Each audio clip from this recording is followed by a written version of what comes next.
Никой не си спомня за здравето си, докато не се срине. Високо кръвно, уж само умора. Омазнен черен дроб, уж само тежест. Псориазис, уж само петна. А после идва моментът, в който вече е късно за уж. Кажи ми честно, ти чакаш ли първо да се сриниш и после да се обърнеш внимание на здравето си? Хора, апелирам ви, обърнете внимание на здравето си, защото без здраве сме абсолютно нищо.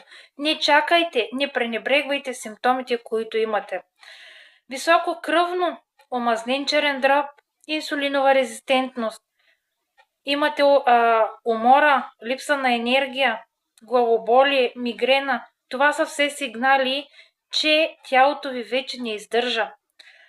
Ако и ти имаш някои от тези симптоми, обърни си внимание на време, защото без здраве сме абсолютно нищо. Ако и ти имаш някои от тези симптоми, напиши ми в коментари промяна и аз ще се свържа с теб, за да ти разкажа как мога да съм ти полезна. Сподели видеото, запази го в любими и ме последвай.